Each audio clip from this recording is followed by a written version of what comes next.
ជំរាបសួរពុកម៉ែបងប្អូនទាំងអស់គ្នាថ្ងៃនេះខ្ញុំបានផុសវីដេអូមួយដែល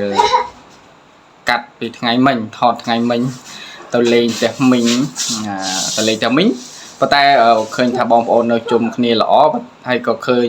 អាកាសល្អហ្នឹងក៏ស្រស់ស្រួលនេះថាថតរឿងមួយតែពិតចំណងជើងរឿងហ្នឹងគឺរឿងបាទអ្នករើសអេតចាយធឺលើតែអត់បានដាក់ចំណងជើងនៅលើវីដេអូហ្នឹងទេដោយសារនៅខាងនោះយើងសេវាវា slow ពេកហើយណាមួយទូរស័ព្ទថតហ្នឹងវាអស់ថ្មអញ្ចឹងយើងថតហ្នឹងគឺលក្ខណៈថាថតខ្លីៗហើយយើងកាត់វាបញ្ចូលគ្នាប៉ុន្តែបច្ចេកទេសនៃការកាត់ហ្នឹងវានៅមានកម្រិតបាទដោយសារតែពេលហ្នឹងសេវា slow អញ្ចឹងយើងចង់កាត់នៅក្នុងកម្មវិធី CapCut ហ្នឹងយើងដើម្បីប្រើធัวបានច្រើនតិចប៉ុន្តែជាក់ស្ដែងអ៊ីនធឺណិត slow ហើយណាមួយទូរស័ព្ទវាចិត្តអស់ថ្មចឹងហើយធ្វើឲ្យការកាត់ហ្នឹងវាអត់បានល្អអញ្ចឹងណាបាទហើយយើងទៅតែផុសបានប្រហែលជាប្រហែលជា5ម៉ោង6ម៉ោងទេប៉ុន្តែអាចរក view បានដល់ K ឡើងអញ្ចឹងសូមអរគុណពុកម៉ែបងប្អូនជាពិសេសបងនិងបងប្អូនដែលបានជួយ like ជួយ share នៅវីដេអូមួយនេះហើយជាពិសេសតារាសម្ដែងតួឯករបស់យើងគឺអ្នកដែលចាប់ផ្ដើមវីដេអូដូចបងប្អូនបានទស្សនានឹងអញ្ចឹងបាទតែប៉ុន្តែរឿងនេះយើងអត់បានព្រៀងទុកមុនទេមានន័យថាយើងអត់បានណាត់គ្នាទុកទេមានន័យយើងចាប់ផ្ដើមថតតែម្ដងអញ្ចឹងណាបាទចាប់ផ្ដើមថតតែម្ដងព្រៀងទុកទេបាទនឹកឃើញថតយកតែម្ដងអញ្ចឹងហើយវាអត់ទាន់បានល្អអញ្ចឹងវាអត់ទាន់បានល្អប៉ុន្តែសរសើរទៅកាន់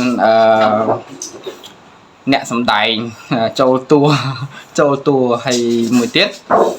វីដេអូនេះដែរគ្រាន់តែជាការថតលេងទេមិនមែនជាការប្រម៉ូទឬក៏ការផ្សាយនៅអ្វីទេ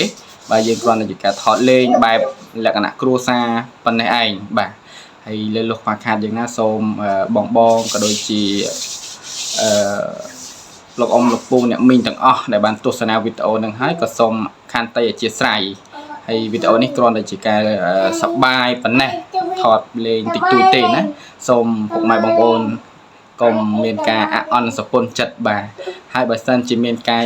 ចង់បញ្ចេញមតិយោបល់បងឬក៏លោកអ៊ំអ្នកមីងលោកពូអាចធ្វើការ comment នៅខាងក្រោមវីដេអូនឹងបានបាទសូមអរគុណ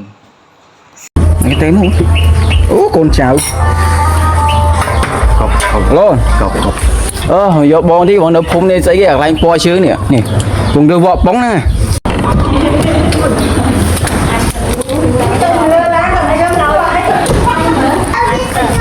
ไม่ทราบแหละไม่ทราบนะใช่ไม่ล้างแล้วไม่เจ๊ไม่บอกตัวย่อมไม่บอกตัวย่อมtu sap ni tiệtโอ้มีapa nè nó mới tiệtช่วยไม่ chân vi làm bạc hao